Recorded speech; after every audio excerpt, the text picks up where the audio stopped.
This podcast is a member of the Place to Be Nation family. Visit us at placetobenation.com, the only place to be in your pop culture world. Wow. Hello, everybody. Hey. It's Lucha Afterground, the premiere Lucha Underground after show on the internet. My name is Max. With me, as always, Is Travis. Hey, guys. It's been a minute. It's been... How long has it been? I feel like it was... Did it end in July of last year? Has it been almost a year? A whole year. Yeah. That's crazy. Yeah. It feels longer. Yeah.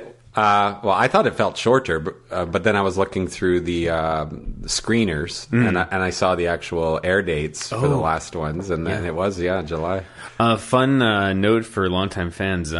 We got access to advanced screeners last year. We did. And this year I emailed El Rey to be the network that makes the show. Yeah. And I was like, hey...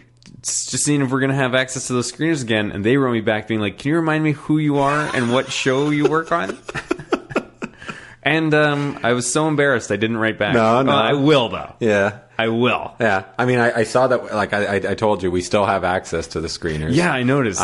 So I went on and I watched an episode. Maybe we'll get to it at some point here. I watched an episode of Man at Arms Art of War yesterday. Just in the background while I was playing Stardew Valley. How was it? Stardew Valley's great. No. Nobody cares about that.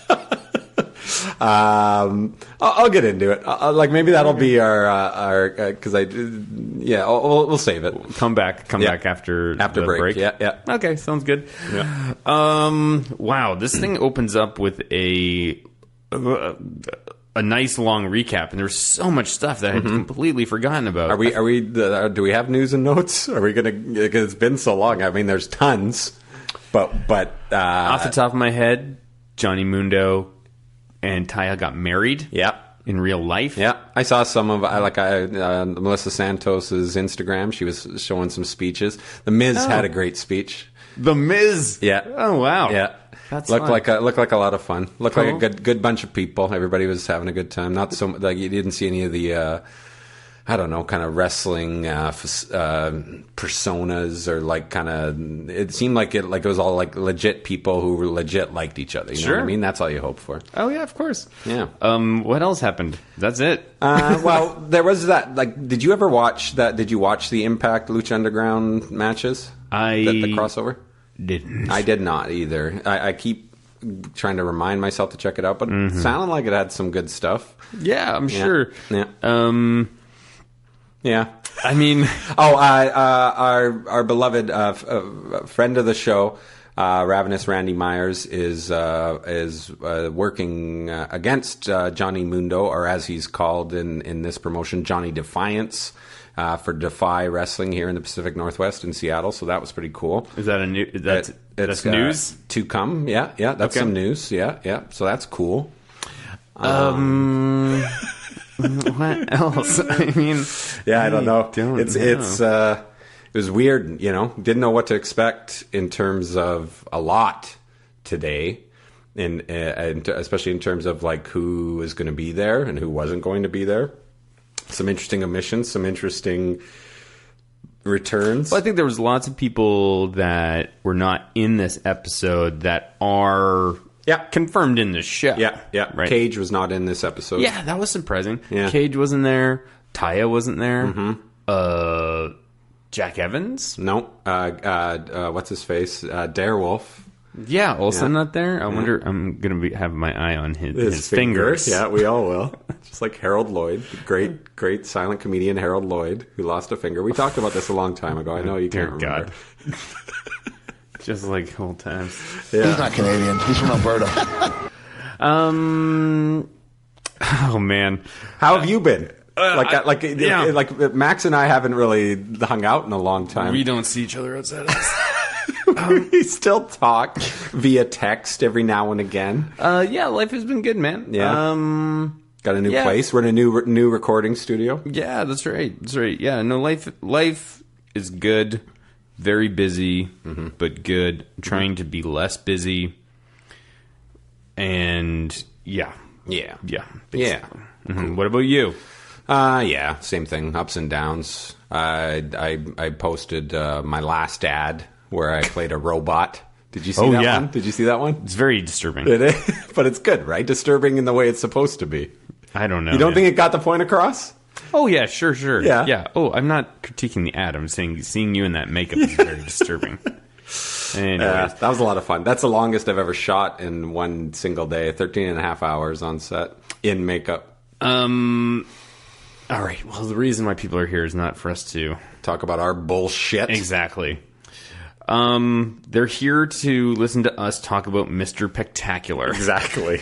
What is the Lucha Underground fellas' take on this Adonis, this sculpture, this? How do you feel about the fact that they opened the season with Aztec Warfare?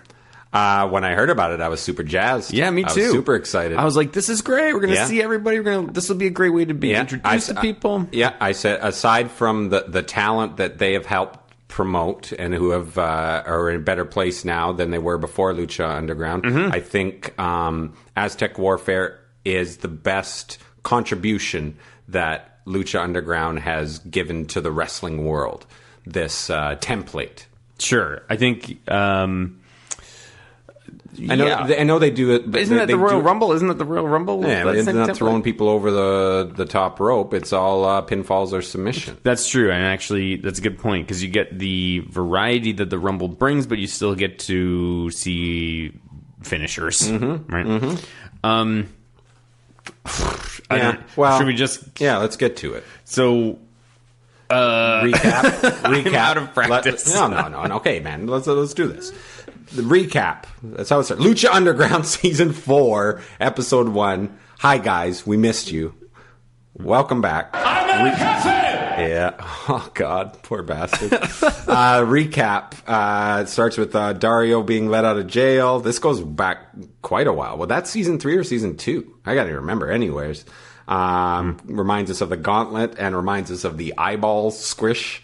Yes. They remind us of the trios champs with King Cuerno, the Mac, and Dante Fox. Well, that's who they remind us of. No, they remind Killshot.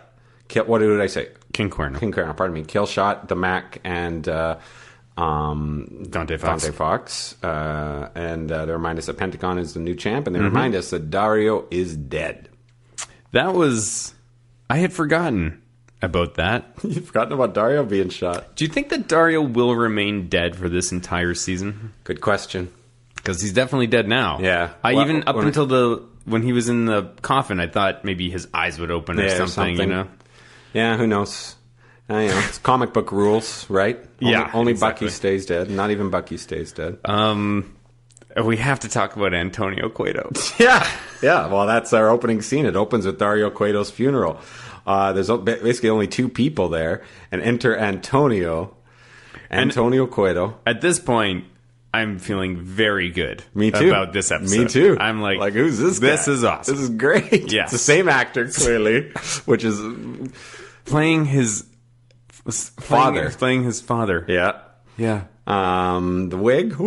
Give me your rating on the wig. Give me a 5-star rating on the wig. On the wig. Okay, well, I need another wig for reference. Anything Dolly Parton's ever worn. Oh my God. Those are 5-star wigs.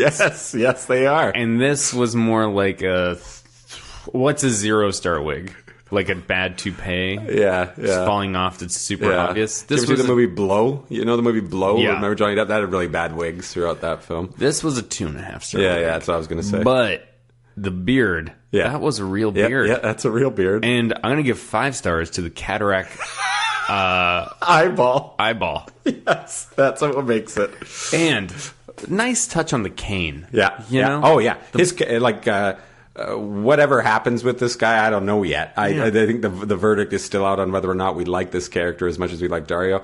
But this actor has committed. He's got all the mannerisms. He's doing the little things as we would expect. I feel like an asshole that we don't know the actor's real name after all this time. I have no idea what this man's name is because he inhabits the character Yes, so he well. does, he does. And it's a wrestling thing, you know? Like, Yeah. I don't know. Of course. I don't know the Mac's real name. It's probably Willie Mac. Probably is. William Mack. Ironically, it's Mr. Pectacular. Yeah, that would be crazy. So I gotta tell you, Trev, when this scene ended, my imagination was totally activated. I was psyched. Lucha Underground is back. Yeah, me too. Me too. All sorts of crazy things are going to happen. Here we go. They talk about it. Our friend in the limo, and I was coming for war. It's like reminding us of all these long threads that they had before. Like, good. Here we go. Yep. They put one interesting thing that stood out for me in this scene is when he was talking about how they couldn't go back to the temple. Now they're going to this ice box. Yeah. And they used to have a ton of cerveza there. There was cerveza storage, and they still do. Yeah. Well, you saw the Modelo sign on the Yeah. Do you think that they moved from the temple in order to weave the more seamlessly attempt to weave the Modelo sponsorship in there? No. I think they moved because they either couldn't afford rent anymore or they don't have access to that facility anymore. But that, like, the temple was just an empty warehouse. Yeah. And this is just an empty warehouse. Yeah. So that's probably that they couldn't, like, the rent must be very similar in these places. It looks like a smaller capacity. It doesn't look like you have the same amount of fans as you did before. We know that they have a lower budget this season. Yeah. It was noticeable tonight. I'd say so. So yeah, I think this is just damage control part 1, and we saw some other damage control as it went on.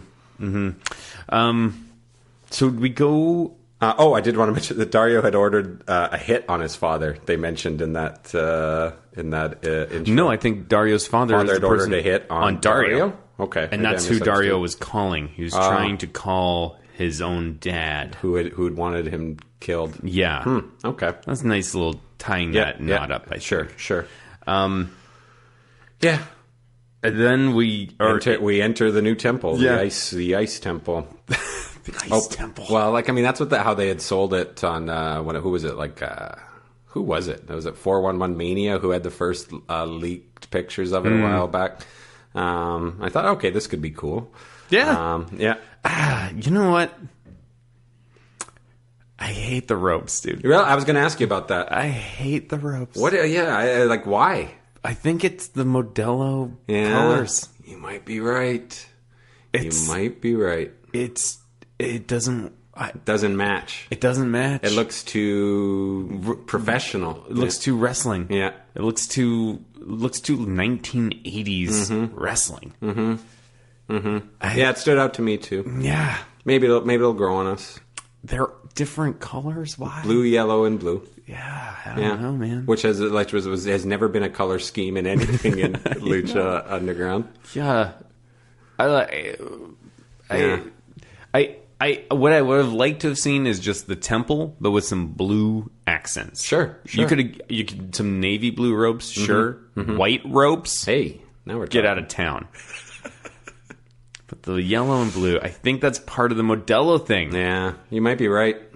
Yeah, it just feels a little too clean. It's gonna quit. Yeah. I hope that they grow on me. Yeah. I hope that they grow on me. This was totally a kind of meet the new boss kind of thing, but welcome to the new environment that we have here. So it was an adjustment, that's for sure. I'm very curious to see what the backstage sequences will be like, and if they will be, because when they would do it in the temple before, you'd have these places, and you got the sensation. You started to learn more about the way it was all laid out and stuff. Like, is there an office there? Is there an office close by for Antonio? Does Antonio need an office, or does he just go and lie down? Well, where he was popping out, it honestly looked like he even had like glass bricks. You know, which, I kind of like that. That's Yeah, cool. if it suits the ice thing. All right, here's the Modelo. Yeah, Modelo cans and blue beers. and yellow. Blue You're and right. yellow. You're right. I think Modelo you are blue. correct. Yeah, well, that's if you're not getting the cash from somewhere, you got to get it from somewhere That's else. true. And yeah, it's not the best, but a concession that I guess I can understand. Mm-hmm. So we enter the temple, the new ice temple. Opens with a moment of silence. 10 bells for Dario Cueto. I did like that. Yeah, that was especially great. imagine if you're in the audience. Pardon me. God, disgusting. We've always talked about it. But the coolest thing is, like, you can be in the crowd having no idea what the story is, and you're just learning things for the first time. Mm-hmm. But at this point, some time has passed. You would imagine the people there would have known the whole story from 1 to 3. Sure, but you wouldn't have known that Dario was dead. Why not? Well, because he was shot, sure, but seasons, cliffhangers, and things like that, it wasn't confirmed, and then you're there, and it's like, damn. Yeah. Yeah, I thought that was cool. Anyway, enter Antonio, and he cuts off the 10 bells, disses the crowd, and tells them that, yeah, you know what? We're starting with Aztec warfare. That's right. And then this really weird thing with the trios champs. Yeah. I did want to mention, I like the way, like, I think he even goes to that kind of Spanish, and by Spanish, I mean from like Spain sort of accent even further than Dario had. He says, gentlemen, instead of gentlemen. But yeah, he brings out, and here's damage control number 2. Is I assume Dante Fox is done with the company. That would be so tragic. Yep. That was when I saw that. You heard me. I said it out loud. I said, fuck. So Mac and Killshot without Dante Fox. Like, what is Dante Fox doing? Like, he's got nothing. Might as well. AR Fox is, doing his thing as AR Fox. I think it's just, look, hey, man, we know a lot of the roster left for a variety of reasons. And I think one of the bigger reasons would be the unsure of the stability of the company. Right? Yeah, but what else is he doing? It'd be different if he was like, oh, yeah, instead I'm going to go to NXT or something like that. I don't know this guy's opportunities. I don't know his cash flow. And you know, I'm sure it's not so much about the instability of the company, but as it could be about the direction of the company, right? People are wondering, like, is this going to further my career? Well, it's not going to hurt your career. I don't think so. But we don't know the insights of the day-to-day worries and cares and aspirations and goals, or of like any of these guys, right? Or any of the ones who aren't back here today. Well, but if we don't, you know, we have to talk about it. We don't have this goddamn show. You're right. So we open with he brings out the trios champs, Mac and Killshot, and says, we're going to bring out your new member, who's the newest trio champ, and out comes Son of Havoc. Which seemed fine. Sure. Yeah. Yeah. I guess. I would have, honestly, I think this is a perfect spot for Mr. Pectacular. What? Maybe. I know nothing about this guy. I don't know if he can go or what. Yeah. So I think Son of Havoc was a good choice. You know what? One of the things I really did like about Lucha Underground when I first started is that they would introduce me to performers I had never seen before. So I shouldn't be so hard on Mr. Pectacular. Yeah. I mean, we'll see what happens. Yeah, we will see what happens. But that was the nature of the beast today, is they were just going to throw a ton of shit at us at once, just to kind of, hey, remember us? Don't forget, we're going to start with this really crazy great match that has, for the previous 3 seasons, has been like one of the season highlights, right? And yeah, I love the idea, like I said before. But anyway, Son of Havoc's named the new trio champ. The 3 of them got to work together to start this thing off. And Antonio gives the best line read we've seen him give so far. Ring the bell. You got it already. I love it. Oh, yeah. Just so disinterested, or just so... I know. Just too tired. There's a lot of This honestly, that was one of the highlights of this episode to me. I think it was the highlight. Yes. Ring the bell. Oh, for fuck's sake. I mean, I feel like there's a lot of that in this episode, to be honest. Ring the bell. It's so... It could be a Muppet. Yeah. Ring the bell. You're right. Yeah. Yeah.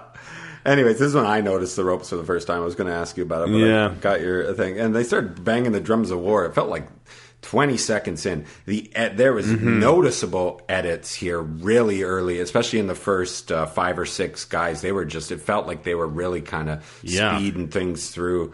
And to the detriment of whatever it was they were trying to do, I thought. I would love to go back and watch that first Aztec Warfare and just sort of compare the two. I think it might elicit a little bit more of what just felt off about this. Because I remember when I first was watching Lucha Underground, not really feeling like, obviously I didn't do a deep dive. I didn't know who the performers was. I mean, I didn't even know who Ricochet was when I was watching that. And watching these guys, I remember it just felt so much smoother, but maybe I was just more captivated and distracted because everybody coming down was so fresh and new. No. But man, I don't know. This in a word, I would describe this as janky. Yeah. Okay. You know? Yeah. Like, yeah. I just think the pacing was the shits. Like it was like, and it's not that it was like slower any time in parts. It just felt like, God, okay, now this is done. Now this is done. We'll get more into it. Yeah, this felt. I'm not gonna lie, man. This whole with these ropes and this roster of performers, Yeah. and the colors and everything, it really felt like some of those smaller wrestling federations that put out like full shows on YouTube and stuff like that, like Wrestling in Hollywood, and Which stuff isn't like that. necessarily a bad thing. It's not a bad thing, and not at all, not at all. But yeah, it's just it's an adjustment. Such a huge shift. Yep. Felt different. Definitely. Like the in-ring aesthetic fit the backstage stuff so well. Now it feels like there's that's what I meant, sorry. Like in the previous seasons, now with the change of location, I'm just nervous. I am nervous. How many episodes is this season? 20, I think. 20. Yeah. Okay, I'm willing to commit to 20 episodes. We got this. If you had told me 40, oh, fuck this. yeah. So yeah, anyway, the drums of war start beating. It felt like after 20 seconds of these guys working together, and out comes Joey Ryan. Max was wondering, hey, he doesn't have the handcuffs, but sure enough, he brings them out of his trunks, handcuffs himself, and it feels like before anything else has even happened, the drums of war are banging again, and here comes our new favorite wrestler, Mr. Pectacular. I don't even know what to say about this guy. I can't remember anything he did. He came in, he flexed and he looked good. Flexed, he clotheslined somebody, he drop kicked somebody, and then I believe he was eliminated. I've got it later here. You're just a fat piece of trash. Now somebody get this fat trash out of here. Mr. Pectacular. The Mac was eliminated early by one of his teammates. And then number 6 is Pentagon Dark. He enters to a big pop. This is the first time I started to feel the crowd starting to heat up. Yeah, me too. And even for me too. I was like, wait, do we... What? Did I skip somebody? No. You're right. Sorry, I confused myself. But yeah, this was for the first time when I began to get a little jazz. Here's our old friends. Yeah, totally. Pentagon, I feel I worry about putting the championship on him, and when he came out, I was pretty convinced that championship was going to be removed, and that maybe we'll see like the story will be him climbing the mountain again. Anyways, nope. Obviously things didn't work out that way. Nope. Joey releases himself from the cuffs for whatever reason, and then ends up getting pinned by Pentagon Dark immediately. Pentagon Dark, the package pile driver on kill shot. Son of Havoc with a nice shooting star press to eliminate another teammate. So I guess if anything, they've built up good dissension between these trios champs. Yes. Okay. Yeah. So that's fine. Yeah. That makes sense. Why it needs to be Son of Havoc, I don't know. Because he's a baby face. He's a pure baby face. I don't know who else you would put in that spot from who's left, because I don't really know everybody who's left. I know. I mean, right? Maybe Phoenix. Could have been Phoenix, I suppose. What if it was Tommy Dreamer? Is he? Well, no, that's number 7 who enters here now. I Yeah. think he could be a good fit. Is he even going to be in this Beyond This? I don't know if he will be beyond this. I've never been a Tommy Dreamer fan as a wrestler because, oh man, God, you hear these stories about Neil. Did you ever hear the story about how he wanted a sniper to take a shot at him in the middle? Kevin Banner special story for sure. Of course, he loves that shit. I wonder how Kevin's doing. Yeah, I hope he's all right.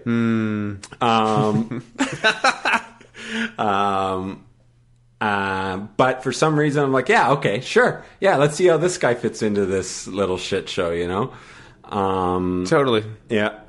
And right away, Mr. Pectacular is eliminated by somebody at this point. And this is where I wrote that I'm just really not feeling the pacing here. They're just like, bang, okay, now there's another one eliminated, and they're without any sort of real drama. Yeah, totally. Standoff with Tommy Dreamer and Pentagon Dark. And there, number 8 is Mary Posa with a question mark? It's not the same wrestler. It's not the same wrestler. I wonder. See, one of the problems with this show being pre-taped is that it's difficult to look this stuff up without spoilers, encountering spoilers. But so if anybody out there wants to alert us as to what happened to the old Mary Posa. What happened to cheerleader Melissa? And I feel like I still follow her on Twitter, on wrestling Twitter. Yeah. But I don't remember her making any sort of announcements that she had moved on, but what can you do? And I guess, again, this is just still damage control, because maybe they figure, you know, they could have just, if Mary Posa never came back, would we have cared?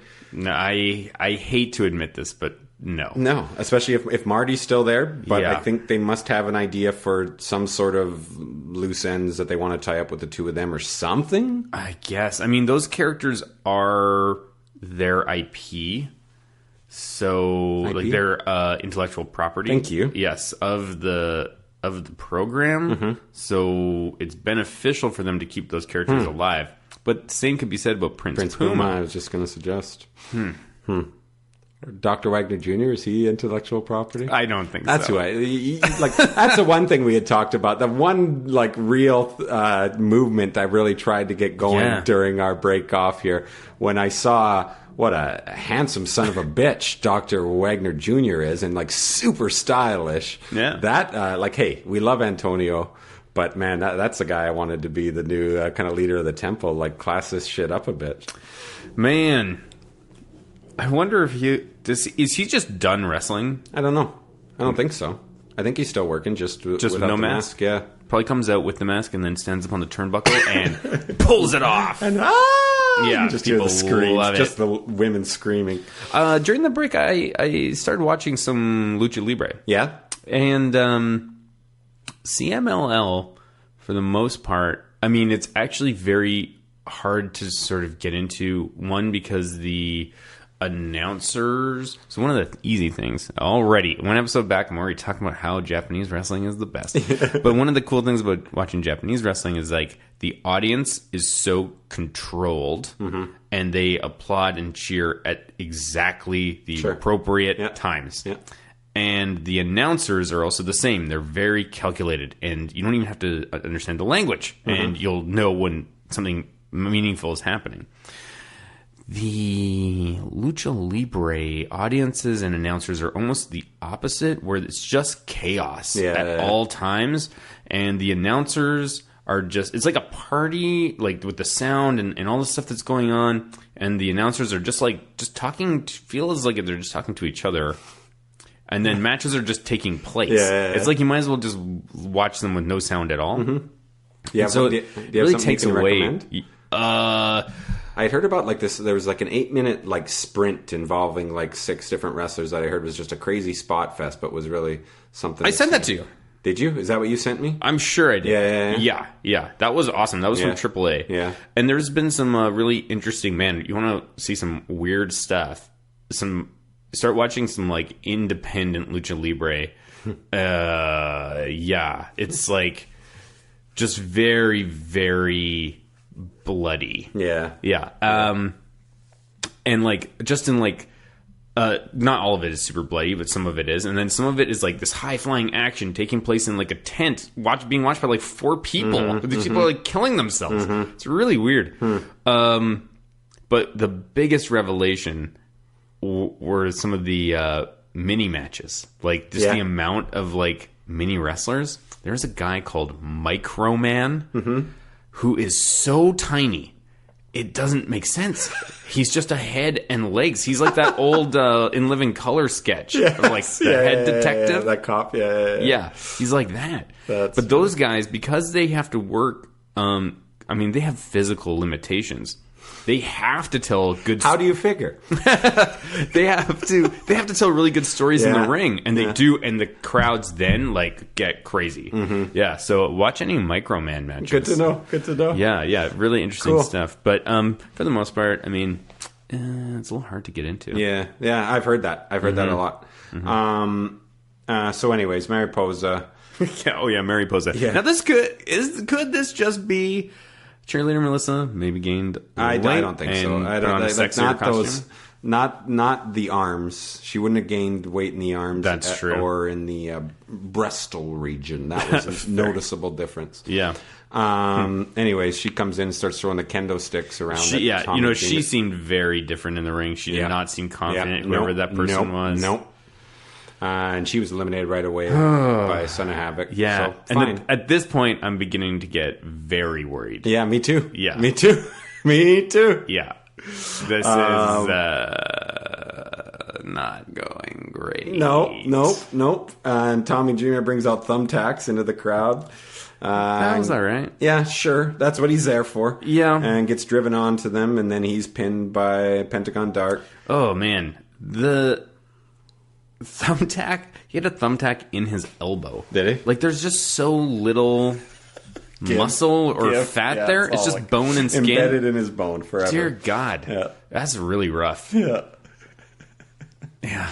I don't know how you will yourself to do that. That's gotta... That must hurt. Yeah. Oh, yeah. Yes. I'm sure it does. I'm sure there's been many times where Mr. Dreamer has been in a lot of pain in his life. It's nice that he pulled that out for this. Yeah, sure.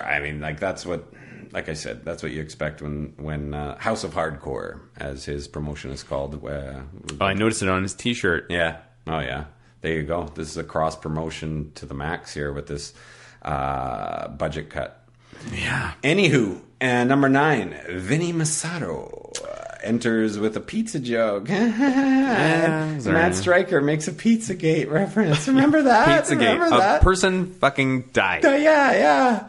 And everyone, almost died. Almost died. Came in and tried to kill somebody. It was a big joke about how there's like a pedophile ring. That's hilarious. Boutros golly!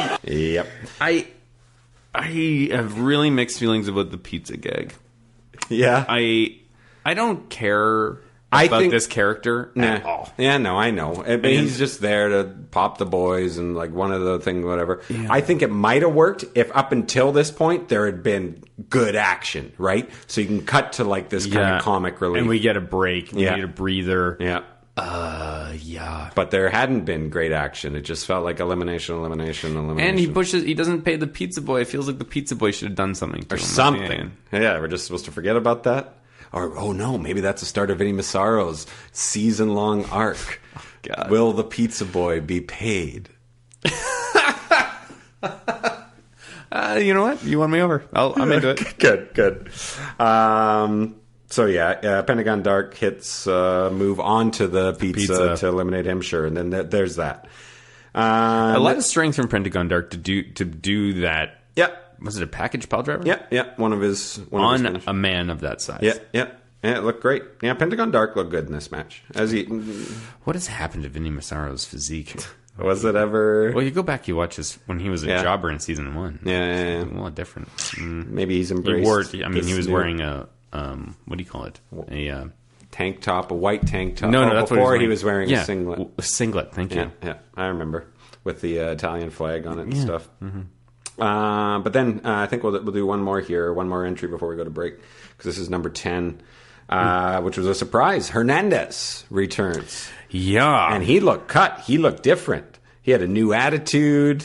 Walking down there, I'm like, all right, let's see where this guy goes. And he gets his arm broken like immediately by Pentagon. So does that mean we don't see Hernandez for at least 5 or 6 episodes, or if at all? Or maybe he was just a one-off, or maybe that's the premise for the next Pentagon feud. I know Hernandez. I know. So. Like, are we going to be excited? No. Like, I wasn't excited when Hernandez came out. I was like, huh. Yeah. Well, I was excited to see that he looked focused and he looked better and he looked bigger. It looked like, okay, this guy looks less bigger. Yes, I thought trimmer. So. He had new tattoos. He didn't look so much as like a jobber to the stars anymore. He looked like somebody who was going to, I don't know, possibly be a mover and a shaker in these parts. Well, we'll see. I gotta say, the sight of Hernandez did not get me, did not calm my fears about the way this had been going up until this point. Yeah. Oh yeah, no, for sure. I just thought it could have been. I don't know. From what I remember of him, he just was in the background, right, in season 1. Like, I think he got involved in a couple. Yeah, he showed up halfway. Really, yeah, he showed up halfway through. Maybe had like 2 or 3 matches. Yeah, but he was just one of Big Rick's boys, wasn't he? Nope. No. Nope. No? Okay. I don't think so. Okay. All right. It's been a while. All right, well, I guess we should take a break and hear from our friends at Place to Be Nation. Promotional consideration paid for by the following. Hey, pro wrestling announcer Kevin Kelly here. I want to make sure you are all subscribed to all the great feeds here at Place to Be Nation. It's really easy to do. Just head to iTunes or your preferred podcatcher app today and search and subscribe to the Place to Be Nation wrestling feed, which of course includes the full archives of the Kevin Kelly Show, the Place to Be Nation pod feed, and the Pro Wrestling Only feed. Subscribe, listen, and then rate us and leave feedback today. And be sure to give Justin your true thoughts. I mean, don't hold back. After all, he is kind of a jerk. Just listen to Scott.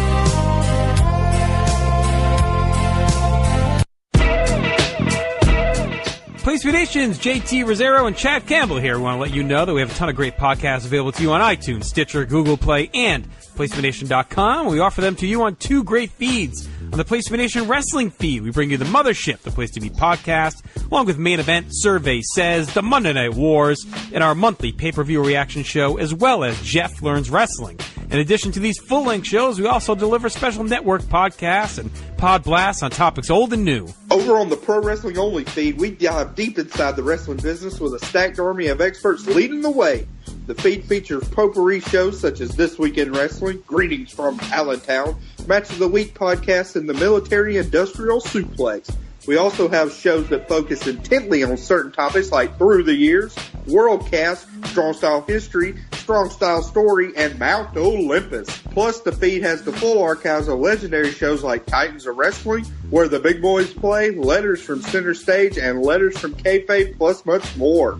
And on our very popular Place to Be Nation Pop podcast feed, we offer such great shows as Talkin' Pop, the Glenn Butler Podcast Hour Spectacular, NBA Team, PTBN Play, Sunday Groove, Breaking Balls, and Lucha Undead. As well as a veritable podcast heaven for comics fans. With the Hard Traveling Fanboys, Sellers Points, Todd Weber's Conversations, Geek and Sassy, and Marvel Age podcasts. You can find all of these current shows, plus archives of our past podcasts, including The Kevin Kelly Show, as well by subscribing to both feeds on iTunes. And while there, be sure to rate and leave feedback today.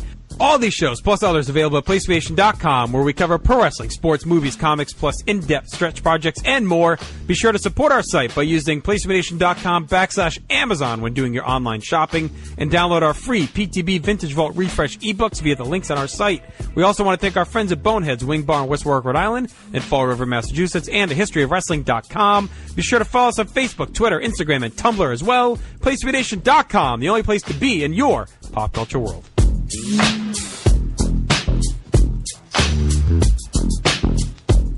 Ring the bell. As you guys may have noticed, I mean, we've been away for a while. Yeah. But we've been dropped from the ads there. I didn't hear Lucha Afterground. Did you get a memo from our bosses? Because I didn't hear anything to hear that. Are we recording this just for fun right now? Have we been dropped from the roster? Travis, you know me. I don't do anything just for fun. Yes, I know.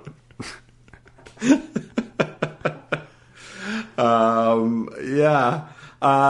So no Lucha City Nights today. I think it's dead. What's that? It's dead. We have to move on. We need something. Okay. We're not that right. it's dead. It's just been retired. We need something fresh. Okay, cool. Well, okay, then I'll do my brief review of Man of Arms, Art of War, Episode 1.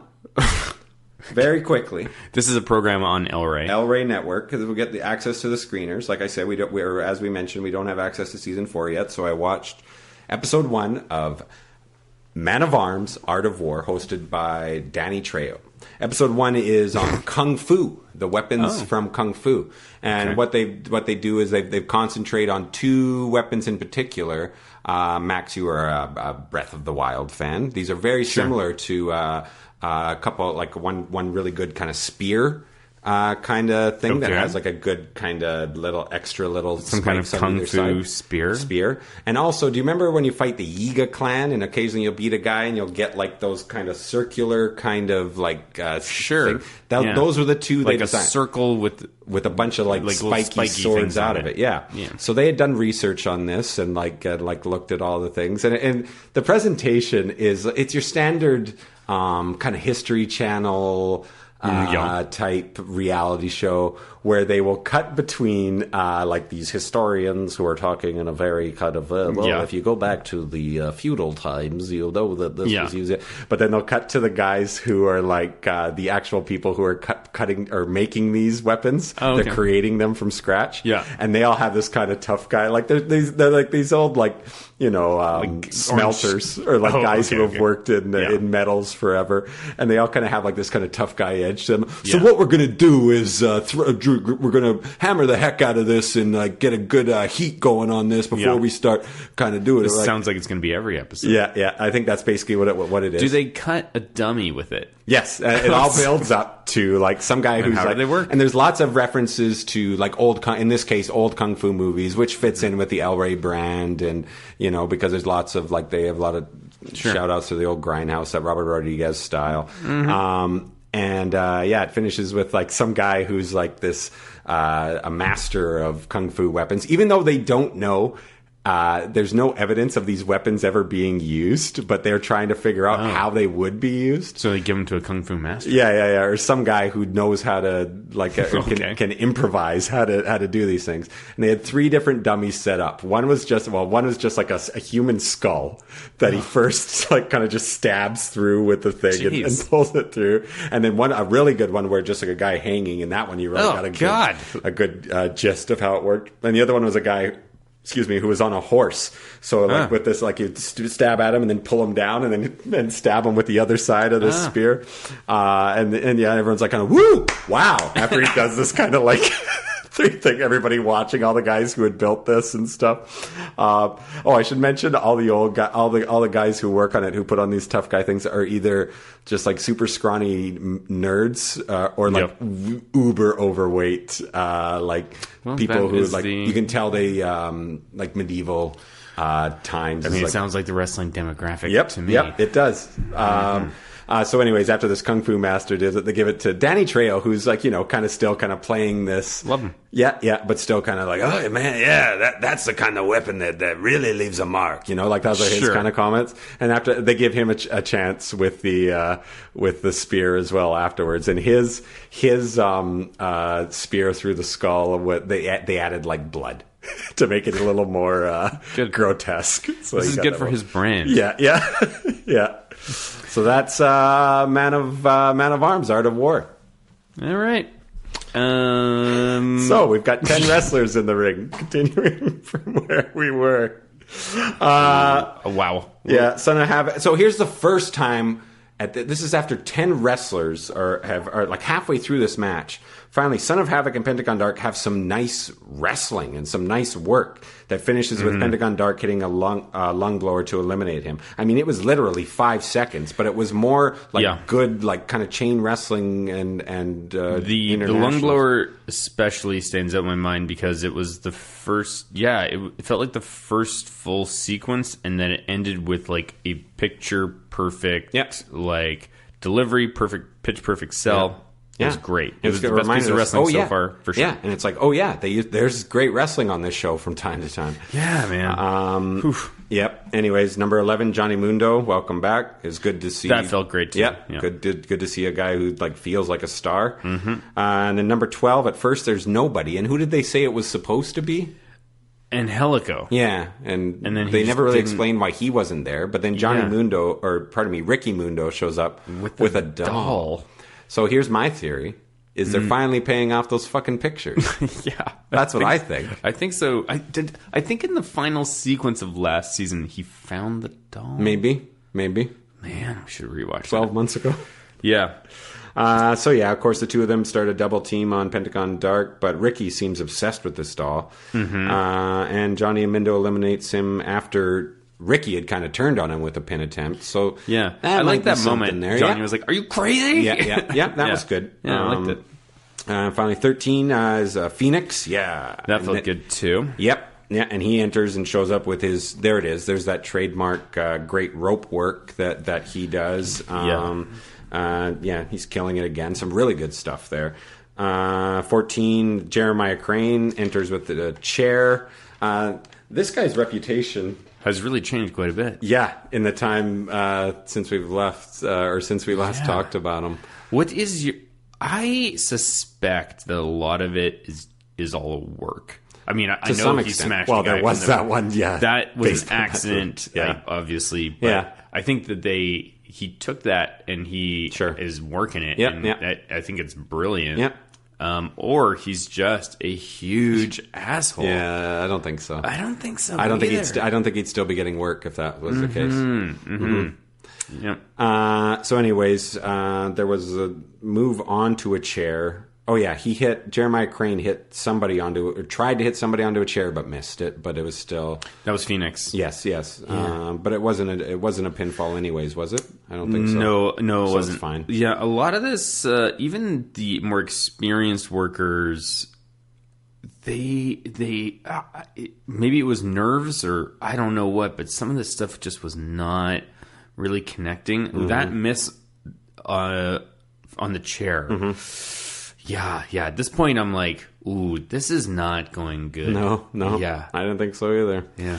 But then number 15, one of our favorites, Mil Muertes. So I'm like, yeah, good to see you. Okay, good. Absolutely. As long as we have you here, that's a good base. That's a good, like, kind of your main Katrina brawler. And Katrina, somehow gets goodness. More attractive. Still, here's what I wrote. Still hot AF. Yeah. I don't know what that means, but their kids mention it from time to time. Mil Muertes comes in and just is wrecking the shit out of everybody, like we love. It was like that felt like Lucha Underground. Yeah, here we go. And Mil is world class. Yep, he's world class. Yep, one of the best, no doubt. But then he gets teamed up on by like everybody. Everybody kind of joined, starts working him over until we get that awesome, really unique double stomp from Phoenix onto Mil Muertes. That was really cool, really different. I've never seen it done that way. Me neither. Yeah. So good to see he's still trying new things, and that's that was enough to because you always got to think, oh, how are they going to get this big monster out of here? And I guess that was enough because he had been double teamed by everybody and everybody ganged up on him. So, all right, fine. Mil Muertes is gone. But we did see a little bit of dissension on the way out.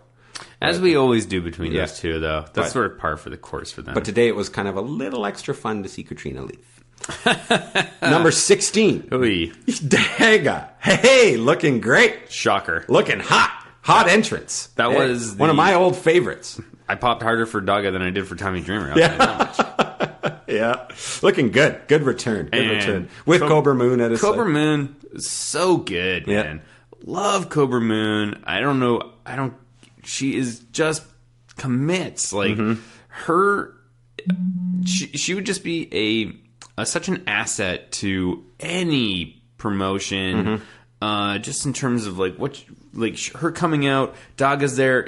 It happens just for a split second, but she just sort of reaches her hand around him. It's just such a nice touch. Yeah, that's like, this guy's with me, but I'm in control. Or what, it's just, she's so good. Yeah. Good for her. And I was impressed by her. Her performance this whole episode was fantastic. Me too. Yeah, I think so as well. Number 17, Chavo Guerrero takes his time on the way down. Yeah, Chavo. I mean, Chavo pops up every season, and it's totally cool. No problem with it. Here he is. I'm expecting him to come in, maybe eliminate one guy, and then be eliminated, and that's the end of it. That's not what happened. Yeah. I'm surprised he stuck around as long as that. I hope that's not a sign of things to come. I was going to ask you, what do you think about this new Jeremiah Crane thumbs up, thumbs down gimmick he mentioned twice here? I think it's probably great for the indies. I don't know if I don't know if stuff like that is necessary for a show like this, but I don't hate it. Yeah, and when it happened here, it was followed up. Like the second time he did it, it was followed up by the Cierro Miedo, so that's fine. It's like, nice try. You want to hit your catchphrase? Yeah. Don't forget, I own the catchphrase here. Yeah, so that was okay. I don't know. I don't think it'll get over. I don't know how long he'll stick with it. Phoenix is eliminated by Chavo. That was surprising. Yeah, this is when I was like, what? Yeah. Why Phoenix? I know. Like, if it was Daga, maybe, or who else is in there at this point? Like, Chavo should have eliminated Mr. Pectacular. That would have been perfect. Or Vinny, or one of these other jabrones. But yeah, Phoenix is a top dog star. Yeah. He's the only Grand Slam champion of. And Chavo beat him. And beat him clean. I'm pretty sure. Yeah, I think you're right. But honestly, Chavo looked great. Yeah, he looked fine. Yeah, he looked good. He was doing moves, springboard crossbody, onto the floor. It was great. But he's not flat. He's blue collar, Chavo. I think, right. And it's just fine. And you need a good base, right? But if they're going to start pushing him, I don't think that's the right way to go. As like a new star, he just doesn't have anything to be a. There's nothing about him that screams money. Really nice little unique kind of German suplex that Johnny Mundo did to the outside, and then the end of the world to eliminate Daga.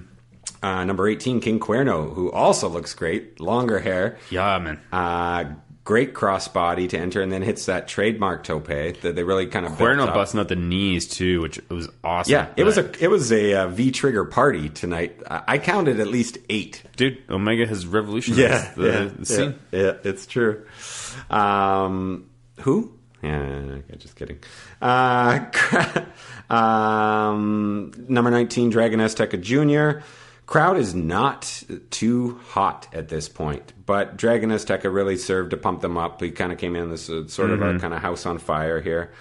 Cobra Moon then returns with Vibora and a new mask. You were mentioning this. Did not care for the new mask at all. I think just because it frightened me. Yeah, the eyes, frightening. Yeah. So I don't know. Preferred the old mask. Yeah, I preferred the old Koopa Troopa guy whose name I can't remember now. Beheaded. Yeah. Pindar. Thank you. No worries. He was always Premier. Yeah. Lucha Underground after show on the And finally, number 20, Marty the Moth Martinez. At this point, listen, nothing against Marty the Moth. I think very highly of him as a performer. Man, I would love, a side note, I would love to see him with some other character in some other place. Just being, like, I could see him being like a top villain or a top babyface. The guy. And not necessarily, like, he doesn't good. have to go the creepy route. Yeah, I'd totally. like to see him go, try to see what kind of versatility this guy has. Absolutely. Anyways, he comes out, and at this point, I realize I don't think this episode is going to redeem itself. No, or have any sort of surprises from this point on. Yeah, I felt the same way. Anyway, Vibora tombstones Johnny Mundo, so I guess Mundo is going to be feuding with the Reptile Tribe now, possibly. That could be good. Stryker did say when Daga and Mundo paired up, like, oh, wouldn't this be a great singles match? So that was probably seed planting for sure. Which sounds good. Marty pins Johnny Mundo. King Cuerno eliminates Dragon Azteca Jr., so we're left with Pentagon, King Cuerno, Chavo Guerrero, and Marty the Moth Martinez. That's your final four. I like Pentagon. I really like King Cuerno, and Marty the Moth is fine. Yeah. But this speaks to, I think, how gutted the roster has become. At this point, I'm like, this has to be a Cuerno victory. You can't. I would, like I said off the top, you're bringing out. You're going to do Aztec Warfare. You're going to bring out your champion. Your champion's not going to win this for your first episode. You can't have Chavo win. That would just be too crazy. Yes. And Marty, how is this going to happen? But Cuerno needs to push. He's back. He looks fantastic. He's wrestling like a mofo. Let's do it. Yeah. Let's put the belt on this guy. But that would have been like not even a full episode of Pentagon Dark as champion. So I was still, I'm okay with the way this wrapped up. It's funny because it feels like he's been champ for a year. We had that one moment. Stryker and Vamp, for the most part, were pretty easy to ignore outside of the Pizzagate comment, I thought. But they did have that really kind of funny Q&A about who's the best wrestler. Who's the best wrestler? Chavo. Yes. It was good. They were really, really on it there, right? That was good. Who wants it more? Cuerno. Like, they didn't have to think about each one. It was really good. That was good. It felt rehearsed, but I don't think it was. Pentagon Dark let out a really good woo! That did seem a little out of character. Yeah, it did. It kind of shattered my perception of him a little bit, to be honest. It was weird.